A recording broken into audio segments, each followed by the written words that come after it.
morning and welcome to the Life program. I am Rachel Hugenberg. I'm the current hostess of Life here at the Sci-Fair Library. We are obviously kind of virtual in our presence right now, but I'm very excited because this morning we have the very talented and sharp businesswoman Shannen Garza Hakim with us, who's here to discuss her business and building businesses and communities. And with that in mind, her business Woman on the Moon actually has a really great following. She's been on a lot of local news channels here in Houston, as well as some of the national programs like Good Morning America. You might recognize that one. So we are here to kind of talk business, so to speak. All right, Shannen, if you will. Definitely. I'm going to share my screen now. And for those of you who are joining me on Instagram Live, Lone Star College is going to share this afterward on YouTube, so you'll be able to see my screen. So Rachel, can you tell me if you can see the PowerPoint? Yes. Yes, we can. Awesome. Yeah, I'm super happy. We'll be keeping track of the chats in case folks have questions. So. Oh, thank you. Thank you so much. Questions. Perfect. I'm really glad to be here. I love the idea of this type of presentation. My wife is an avid reader and loves the library. And one of the really awesome things about it is it's all about free information, which is such a great equalizer. So it means a lot to me to have this type of partnership and this type of opportunity. My name is Shannen Garza Hakim. I own a business called Woman on the Moon, and I wanted to share some info with you guys today just about how I kind of started my business, what my pathway was, and a little bit about how I have been able to somehow converge business and social science and really use my business to impact the community. So this presentation is very much about talking about some of the representational inequities in business, what type of people own businesses and who we can visibly see in the business field, and then also some recommendations for if you want to be a business owner who really impacts their community and really works to close equity gaps. I have just a couple of recommendations for how that can be done. I will be completely honest that this is definitely not a blueprint for starting a business, and it's definitely not a guaranteed guide for success. It's just the path that I took. So it's definitely not something you can take and just like use and be successful. It's going to take some work on your end as well. A little bit about me and my path in building this business. I am a female, so my pronouns are she, her, hers. I'm an LGBTQ Afro-Latina. And what that means is that I am actually biracial, and the convergence of these two communities, of the Black community and the Latin community, has actually become a super prominent cause or community that's been recognized lately, because there are so many people at the intersection of the Black and Hispanic communities that it has created its own culture. And Afro-Latinidad usually refers to someone who is either Black and lived in a Hispanic space, or vice versa, or it can be someone who is biracial. So it's anyone who lives at those two intersections, and it's a big part of how I advertise my business. So I wanted to share the meaning behind that. There is some work that I did before I started this business. So I don't actually have a background in business. I don't have a business degree. My father has owned small businesses throughout my childhood, but he didn't necessarily share any success tips with me that allowed me to do any of this work. But when I talk about the work, I mean the things that I did to unpack some of these issues, and some of it was in professional environments, some of it was in academic environments, and some of it was just my own personal work to understand these types of issues and how I can be a part of change. I did study communications in college, so that does help me with my business branding because I did study photography. I studied news writing, publications. I did a lot of creative writing and a lot of storytelling. So my intent originally was to be a journalist, and that vastly shifted whenever I got to college because unfortunately I graduated around the time of the recession. And journalism in itself is a very small field. It's very hard to get in. There's a lot of people who've been there for many years that aren't leaving. And I did study cross-cultural studies at the University of Houston Clear Lake. And cross-cultural studies is essentially a part of the anthropology department. So I studied a lot of people sciences, and a lot of what I invested into this business came from the viewpoint of what is culture? What do people care about? What brings people together? What are the ways that different communities have privilege or don't have privilege? I studied a lot from a psychological perspective of what identity is and how it impacts our success. And so with those two things together, it actually gave me a really great skill set for marketing to people, for building products, because I still have an idea of how culture impacts what we buy, how our identity impacts what we buy, and things of that nature. I spent 10 years working in education-focused nonprofits. So I worked in a lot of charter schools, a lot of nonprofit organizations, and my primary focus was college and career success for students of color. So I did a lot of college access work, trying to get students into college once they graduated, trying to help them get a job. So I've definitely always been invested in bettering communities of color, or just being representation for them, that there are pathways, many pathways for them to succeed, and giving them the resources to do that. A little bit about Women on the Moon. I launched it in August of 2020. This is a very fresh business. It's only about 5 or 6 months old. In June, I had the idea to just start working on jewelry just as something to help me get through the pandemic, because it was very stressful. And it gave me something to focus on after long days of work and kind of a creative release.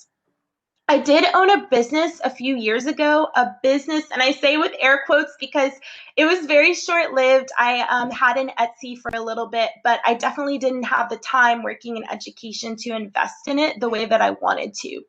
So I relaunched. I had a new medium. I was focusing mostly on resin jewelry designs, and I started this company called Woman on the Moon. And the name really came from a play on the words man on the moon.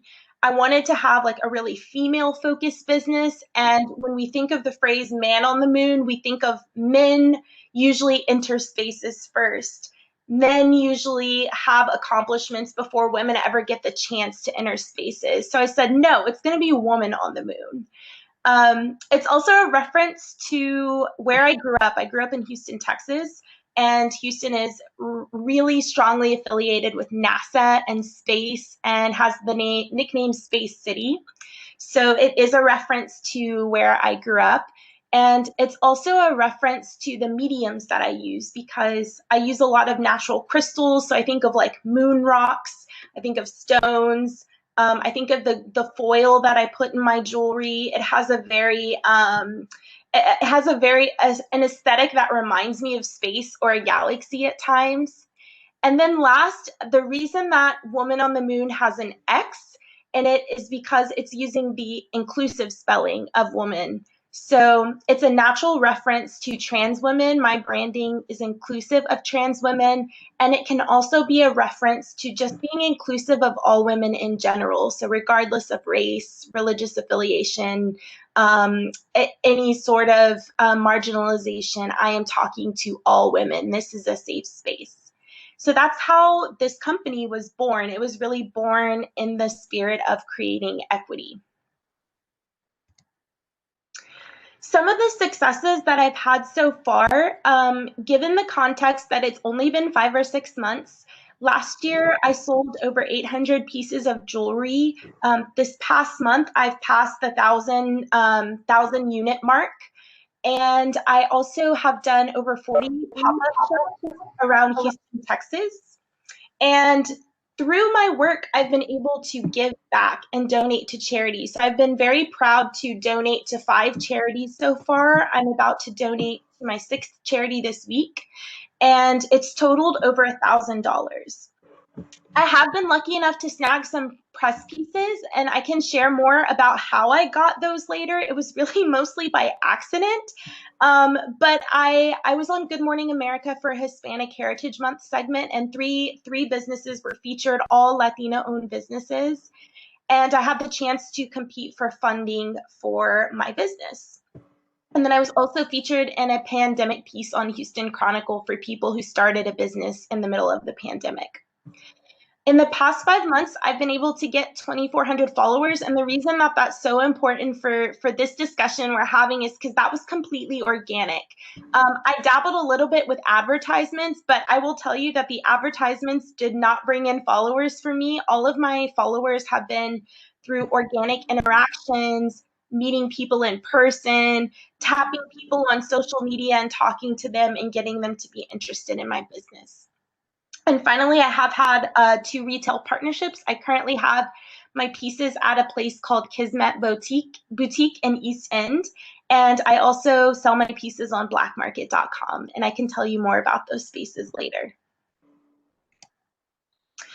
A lot of what this presentation is rooted in is that the idea that there are many things that I have not seen businesses do that I wish they would have done, that would have made me feel more included in their story and their process and more invested in their product, and also would have made me feel like there was more ethics involved. So there are many situations that I've encountered along the way of starting my business. You wouldn't believe, even in just a few months, that I didn't know what to do because I had never seen a business address it the way I want it addressed before. So even things like encountering conflicts over products. I've had encountered cases of people stealing designs, some that are, of course, even ones that are not my own. And I thought, what would I want to have seen from other companies that I haven't? How would I have wanted them to address it? Would I have wanted them to sweep it under the rug, or would I want them to address it head on with honesty and transparency? A lot of what I have done so far has not been rooted in what I've seen businesses do, because, to be honest, I think most businesses were not built for someone who looks like me, and they don't cater to people who look like me, or give respect and humanity or dignity to people who look like me. So I think a lot about building a business based on what I wish existed and not what I've seen. Some of the big strategic focuses that I have had throughout the start of my business have mainly been social and cultural. And I'm smiling a little bit because if for anyone who's ever worked with me at Yes Prep, they would know that these are also huge foundations that I use to work with our students. And it's because I truly believe that a lot of equity gaps can be solved by simply looking at social and cultural patterns, recognizing them, investing time in them, and really like building a true foundation. So these are also techniques that I use to create equity with my students in the past. So I did focus a lot on social pieces, like having a strong social media presence, being on Instagram, having accessible shopping. So I have Instagram shopping, I have a website, like having those foundational pieces built so that when I launched, people knew exactly where to go, and it was very clear where they could purchase my products, and it was very accessible. But I also did a lot of cultural work. And that's what I really want to focus on with you guys today. When we're talking about creating equity through a business, it's all cultural work. So I focused a lot on having a presence in female communities, Black communities, brown communities, queer communities, making sure that when I'm sharing photos of customers, there's diversity. Having branding that caters to marginalized communities. Do people want to buy from a business that doesn't use imagery that looks like them, or do they want to see a stronger representation of someone who looks like them? I also focused a lot on how can I build into my sales model giving back. So it's built into my sales that I am already going to give back.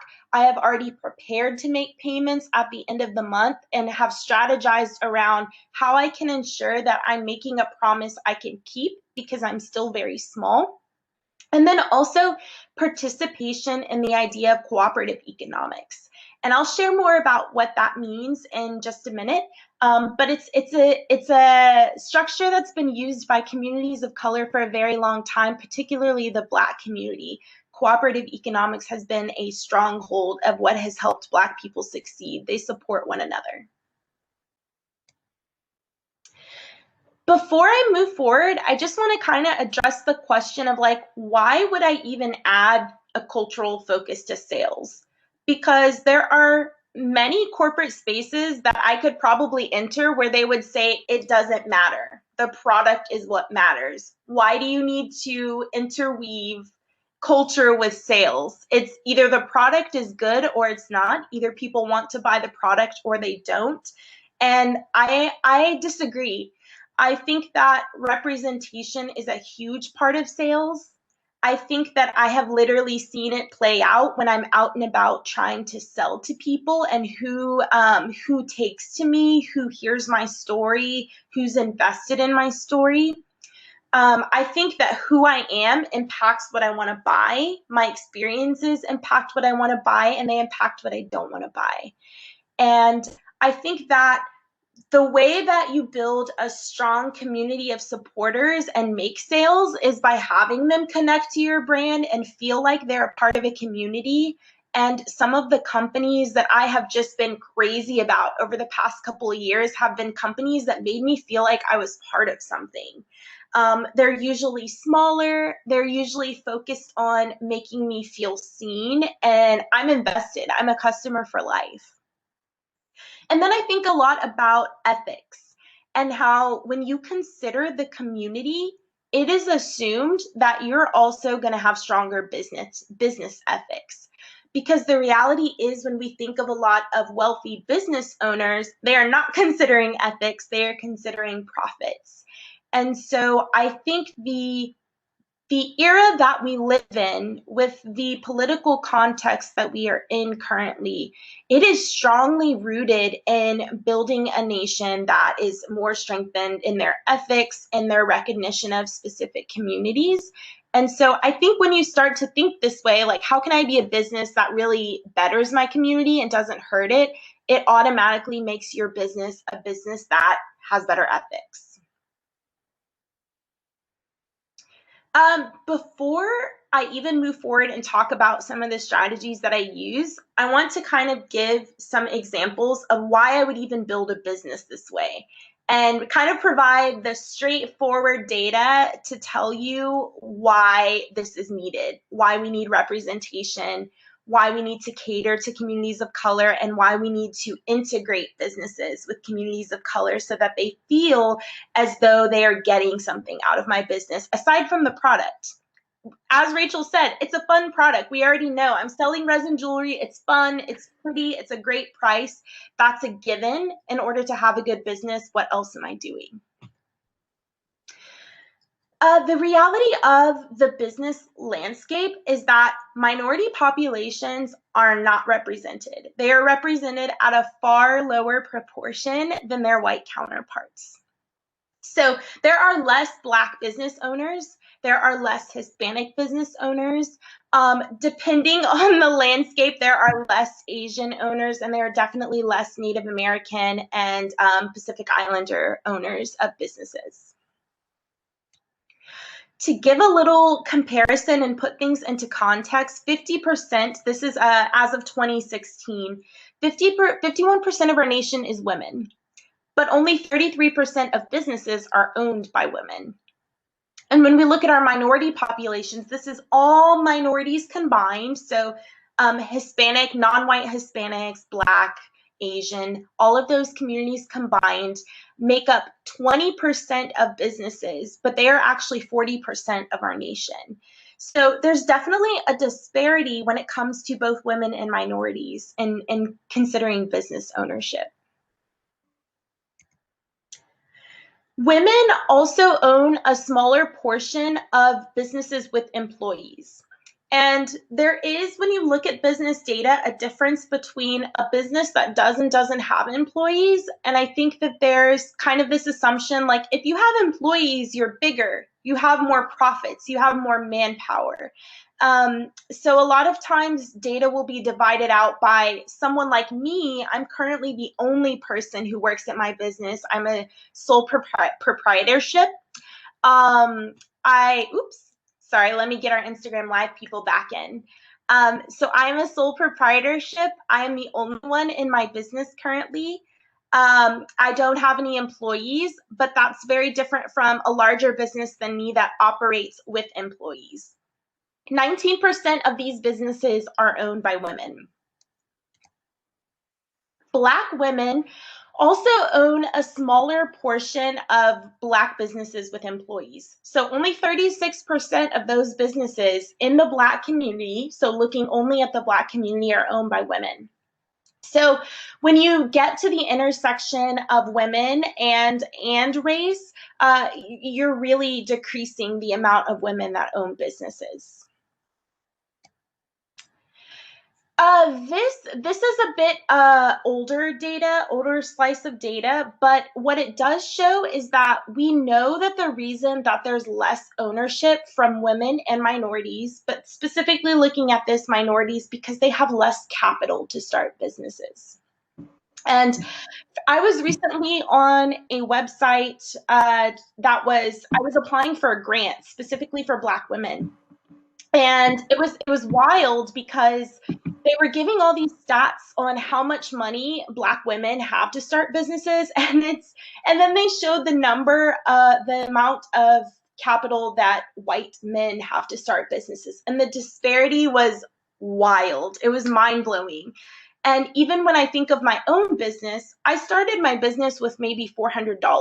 Like to buy the supplies, to make the jewelry, to test it out, it was like $400.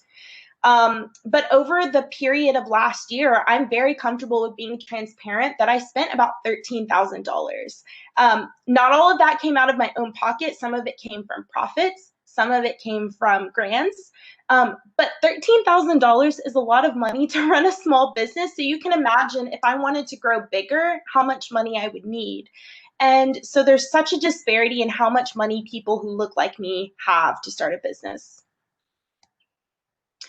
The other thing that is very clear in data is that minority business owners make less profit. So looking at this breakdown at the lowest starting point for most businesses, lowest business profits, Black community. Businesses that broke even, most of them are Black businesses. Businesses that had losses, the largest amount of losses affected the Black community. So even when we're looking at how much money businesses are making, communities of color are definitely far behind their white counterparts in that sense. And then the last thing that I just wanted to make sure to emphasize is that it's not just business. Like, we're not really talking about businesses, right? What we're talking about is wealth. So what we know for sure is that the Black community, the Hispanic community, and the majority of minority communities have less wealth. And a big part of inequity is how much wealth there is. So if I know that the Black community, compared to their white counterparts are making 7 times more on average. And for the Hispanic community, their white counterparts are making 5 times more. It's much harder for those communities to be successful because they simply have less wealth.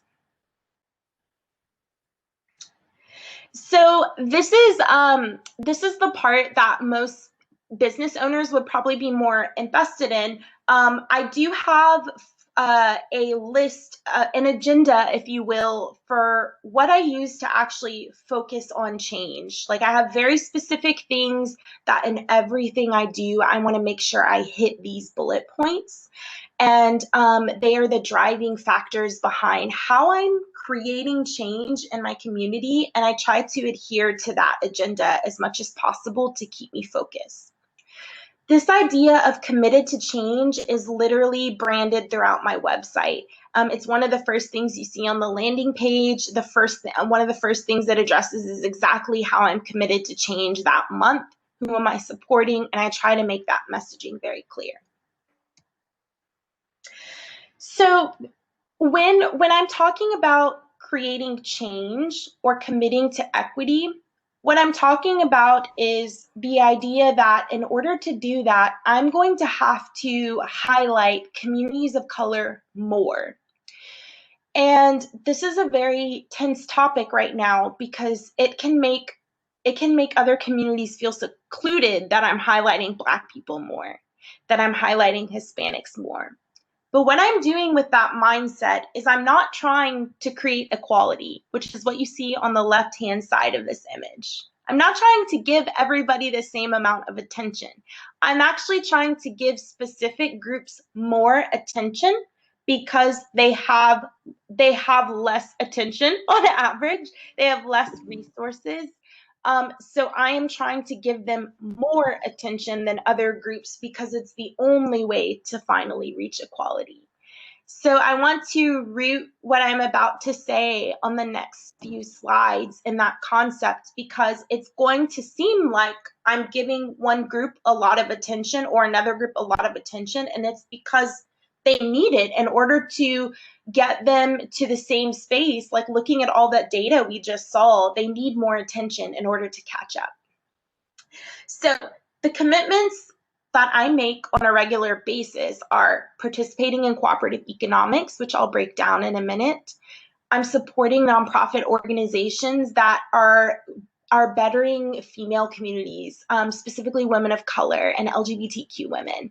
And a lot of the organizations that I support have already made commitments to support these communities. I'm also trying to make sure I am physically present in those communities. So that might mean going to markets, it might mean just being a part of events that are for those communities, but I want to make sure my business is present because one of the reasons that minority communities can struggle to catch up is that businesses aren't going and being present and catering to those communities. So I want to make sure I'm physically there. Making sure that my branding is diverse, that I'm acknowledging different communities, that I'm using artwork and images that visibly shows different communities.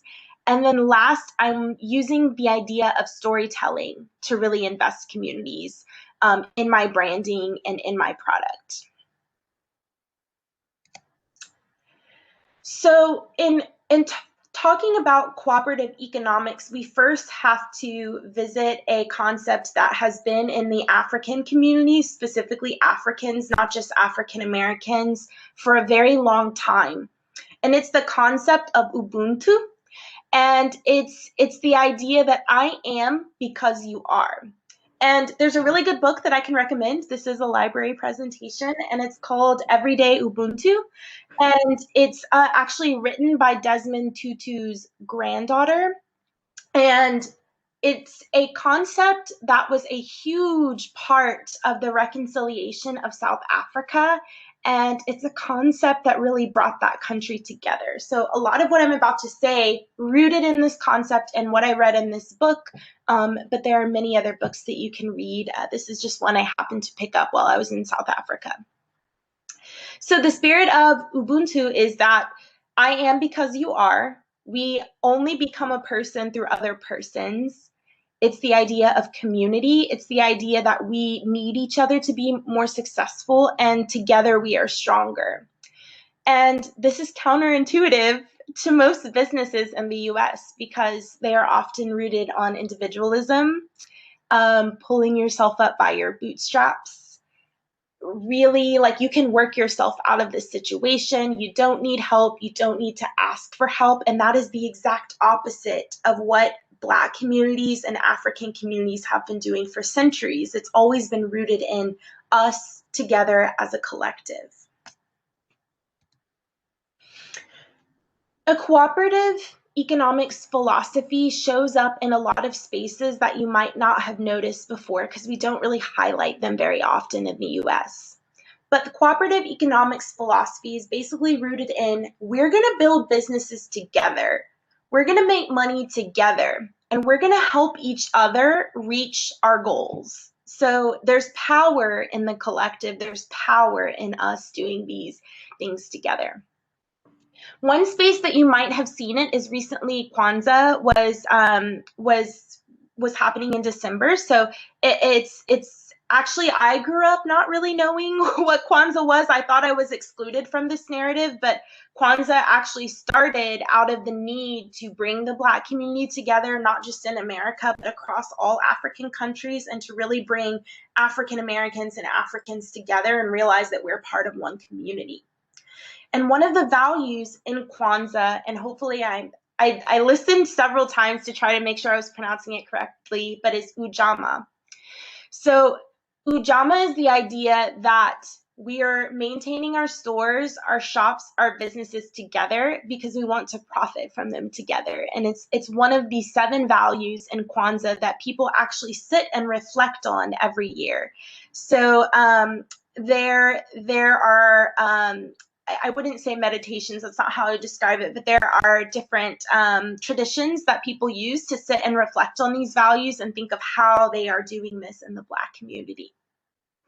It can also refer to supporting a business that cares about the community. So it's the idea that businesses are inherently rooted in the community, and they have to be part of the community because that is the only way the community can collectively succeed. It's also naturally attuned to the idea of, we're going to circulate our dollars amongst each other. So you might hear, buy Black, buy from Black businesses, buy from Black women. This is a Black-owned business. That concept comes from this age-old philosophy of circulating Black dollars because traditionally people aren't pouring into Black businesses. So what the Black community would do is they would pour into each other's businesses, and that's how they survived for many, many years. Even when we think about the civil rights movement and the success of Black people and how they reached where we are today, they were not being invested in by other communities. They invested in themselves. And what they did is they tried to circulate their money to make sure money stayed in this community so that we can all succeed, we can all survive. I've seen this happen with other communities as well, but I'd say that that's one of the strongest examples.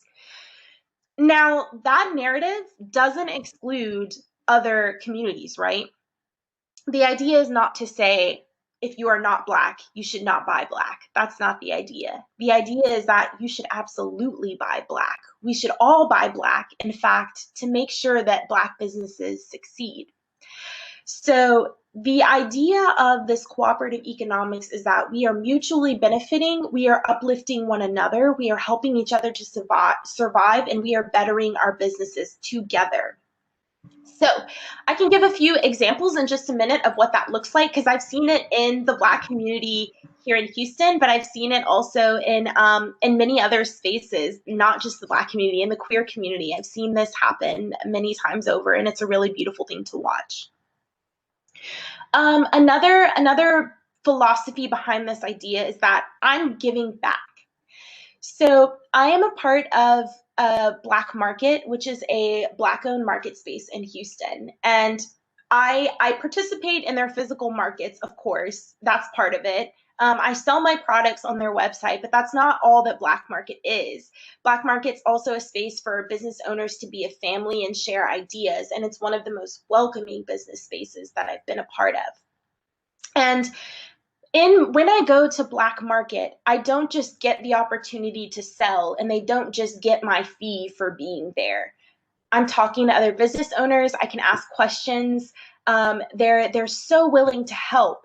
And so recently I was talking to one of the employees at Black Market, and I was saying, you know, he said, I'm so proud of you for giving back. And I'm like, well, I feel like what other choice do I have? Like, we have to invest back. And I said but in the reality, there are a lot of business owners who don't want to. They want to keep all their profits for themselves. They're trying to survive, and they don't realize if you just release a little bit of that and have more of an abundance mindset, we can both get so much farther. And he said, yeah, you have to pay the tithe. And I thought, that's a really interesting concept, because tithe being rooted in the church community. I'm not very religious anymore, but I did grow up in a church community, and you have to pay the bills of the church that you're worshiping in. And so when we think of like that concept, it was just such a great metaphor, because I thought, yeah, we have to give back. Like, how else are we going to keep the roof over our heads together collectively and have this space to be together if you don't give back?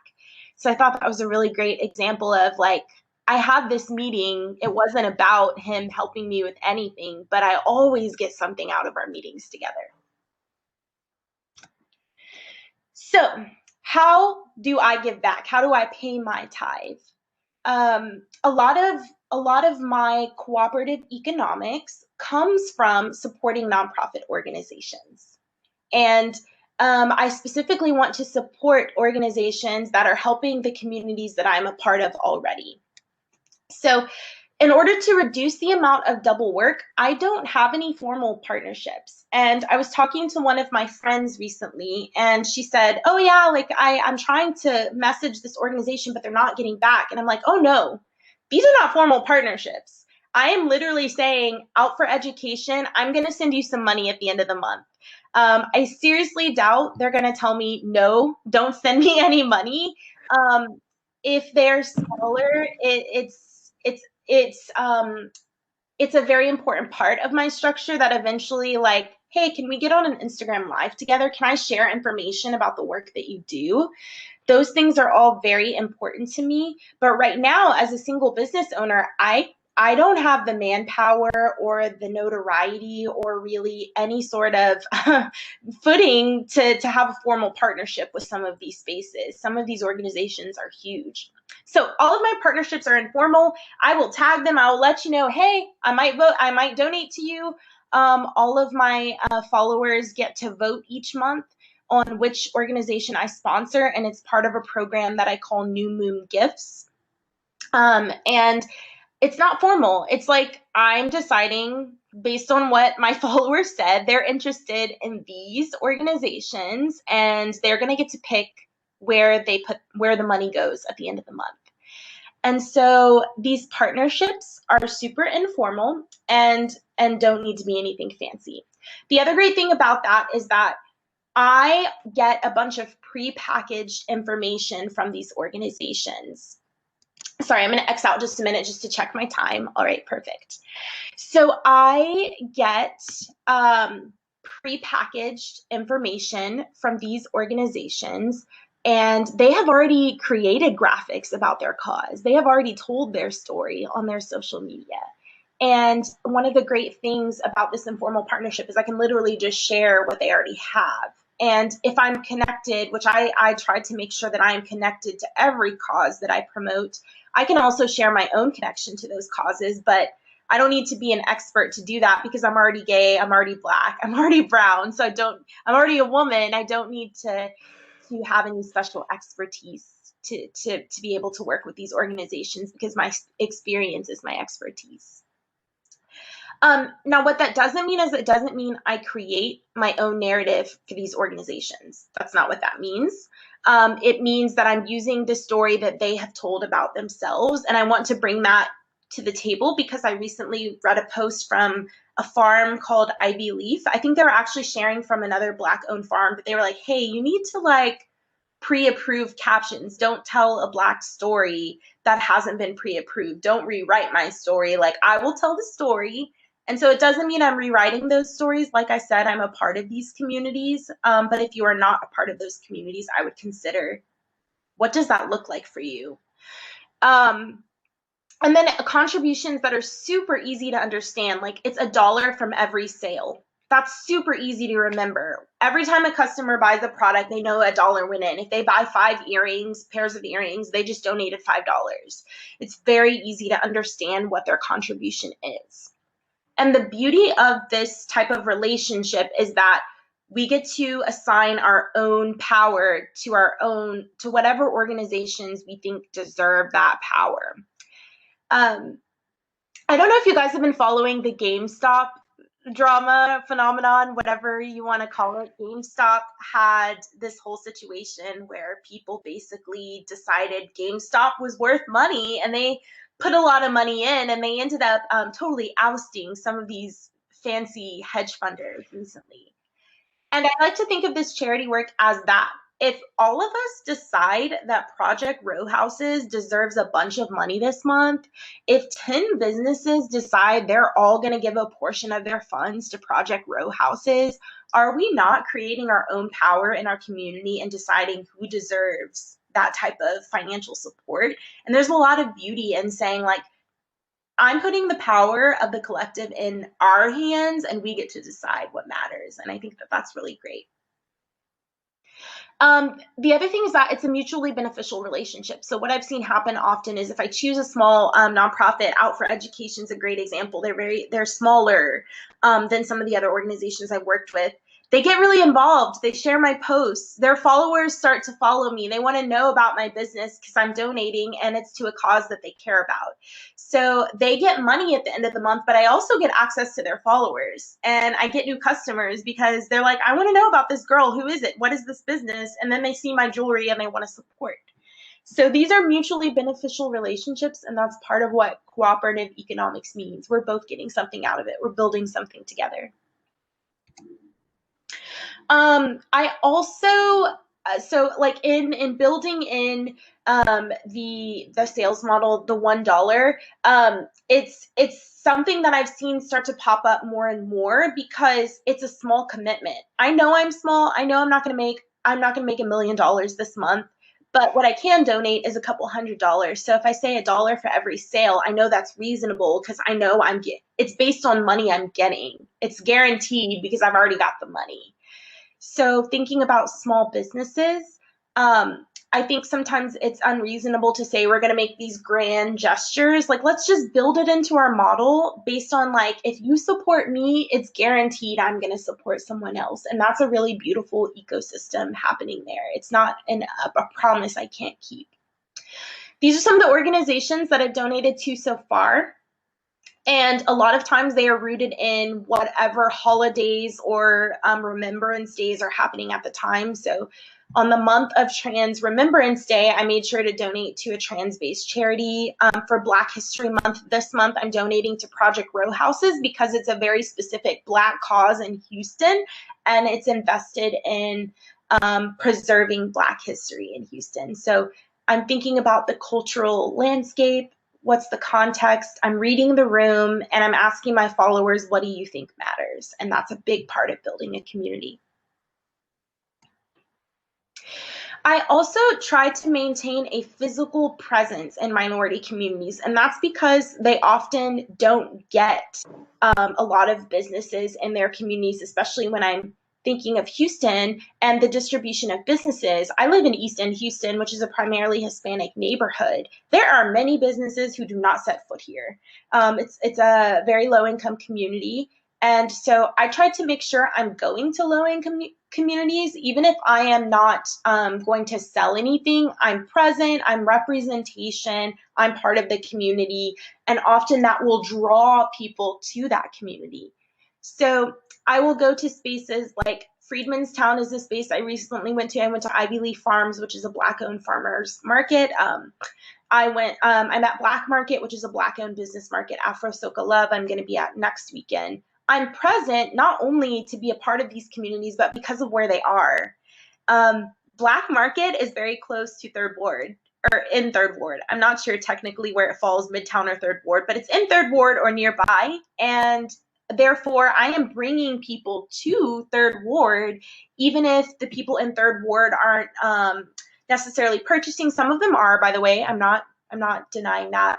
But we're bringing communities together, is what I'm trying to say. Like, by my mere presence helps to bridge these communities that may not normally interact. And then I'm also partnering with other women of color owned businesses. So Kismet Boutique in Easton is one I made sure to pop into just because I actually live here. But I am actually building with other women of color together. We're building products together. We are advertising together. We are sending referrals to each other. And that's part of circulating the money within our communities, circulating the referrals. But I'd also say, like, I've seen literal representations of cooperative economics, and Pearl Bar is a great example. It's the only lesbian bar in Houston. Just so you know, there are only 15 lesbian bars in all of the US. It's very rare any gay bar you go to is owned by a woman. Very rare that it's owned by a person of color. And, oops, sorry, that would be my dogs. But Pearl Bar is the only lesbian bar in Houston, and during the pandemic, they had trouble surviving. And so they invited us all to set up our businesses for a market, and we paid fees for a few months. But then once they were okay, they actually let us set up for free. That's cooperative economics. We supported Pearl Bar during a time when it was challenging, and then Pearl Bar ended up giving back to us by allowing us to set up for free. And that's a perfect example of cooperative economics. I also try to have diverse representation in my branding. This is a graphic I recently did for Martin Luther King Day, and I thought a lot about not how people have used Martin Luther King Day in the past, but how I wish they would have used it. And it's like, it's great to share Martin Luther King quotes, but what are you doing? So I made sure to share my commitments of what I was doing to honor the Black community.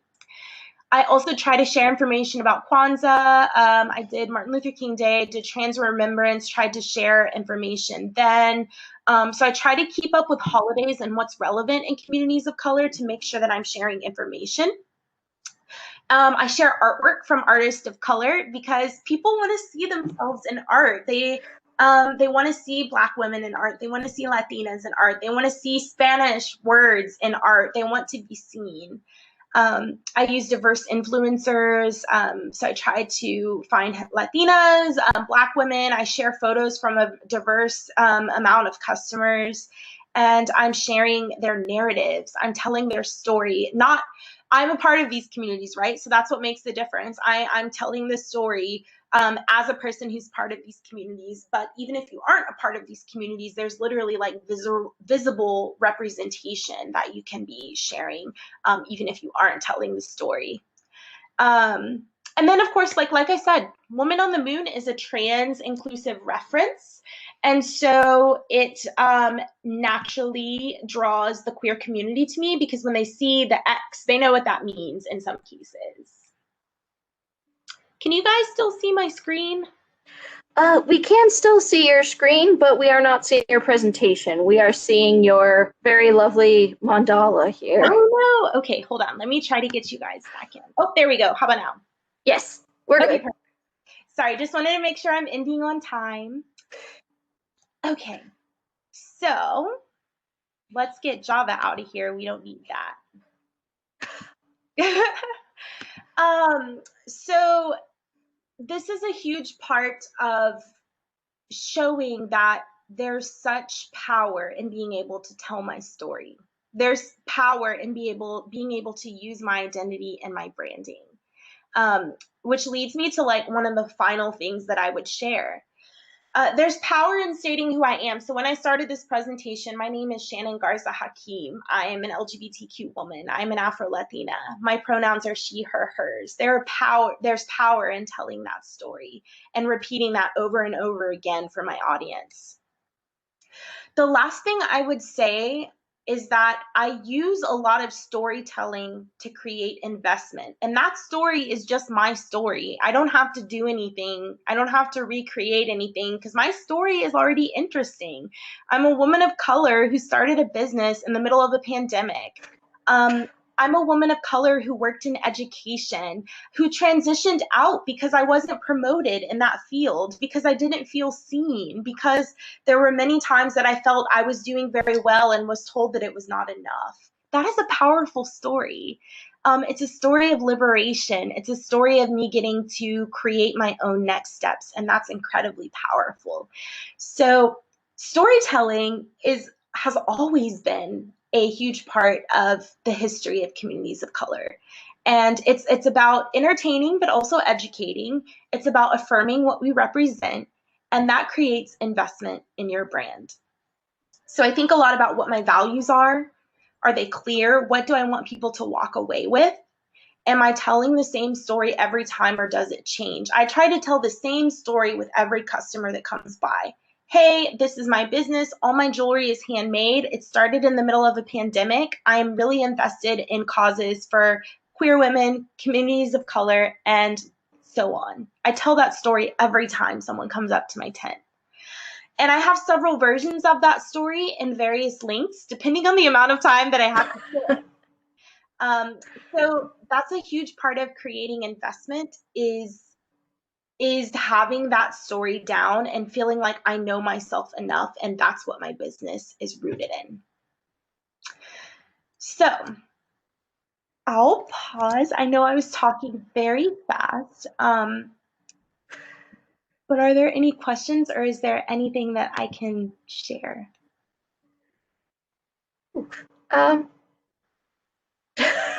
Sorry, moment there of looking yourself straight in the face. A little awkward.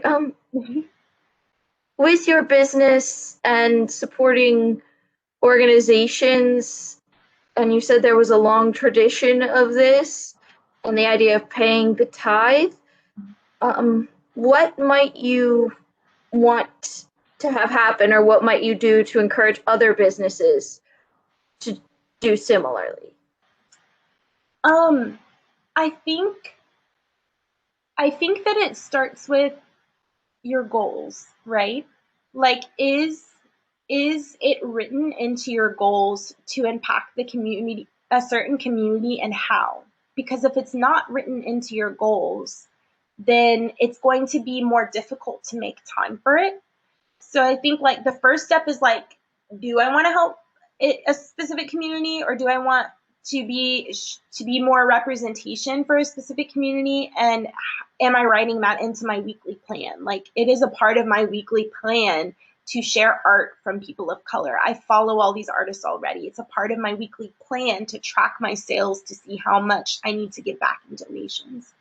So I would say, like, what is written in your goals to support communities that you're a part of, and is it, how does it relate to your narrative? Because I can tell you exactly why I'm so passionate about this, because it is directly related to who I am and how I grew up. Yes. There has been a fair amount of us on today are, in fact, a part of the library in one way or another. Most of us working there. A lot of our patrons have showed up today and turned out for us.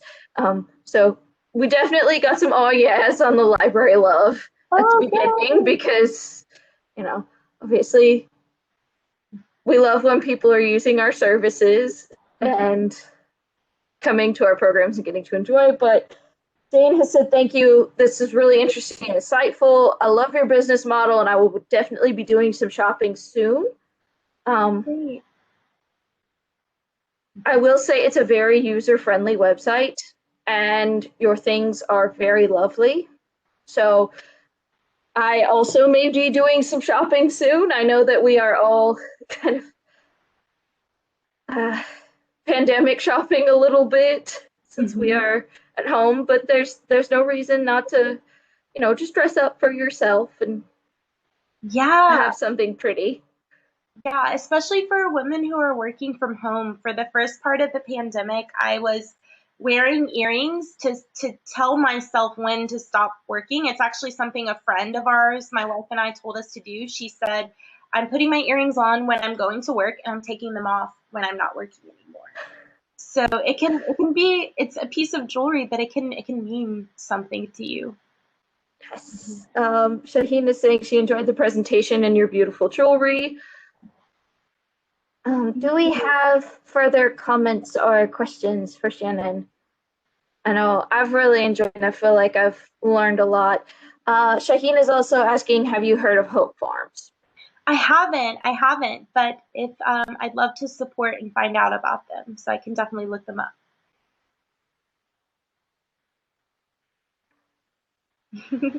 Thank you. Okay, great.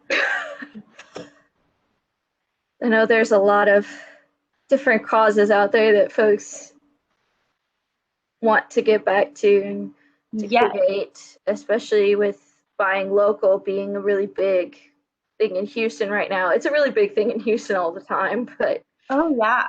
And I always take suggestions for organizations and pop-ups if there's any spaces I don't know about. So you can actually just email me. Like I recently had a customer like share an organization that she's really passionate about. I'm always open to suggestions, and then I can add it to a vote the next month or whenever it's next relevant. Mm-hmm. Absolutely.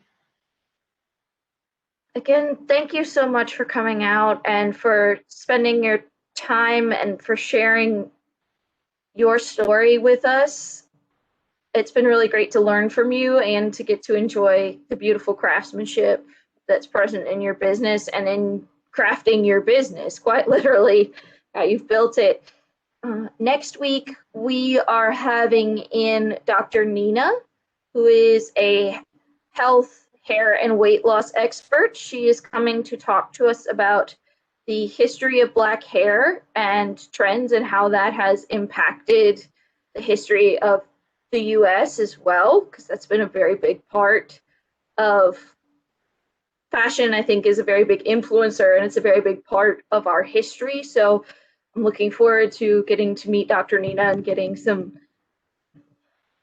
insights on history and trends in African American and Black hair, as well as community history as well. So do join us next week for that. Again, we really appreciate you being here, Shannen, and for joining us this morning. Does anyone have any further questions? We can take questions from the Insta too. That's okay. No, I think we're all good. All righty, awesome. So do please visit her website and at least have a look and support local businesses and local communities, guys. See you all next week. Thank you.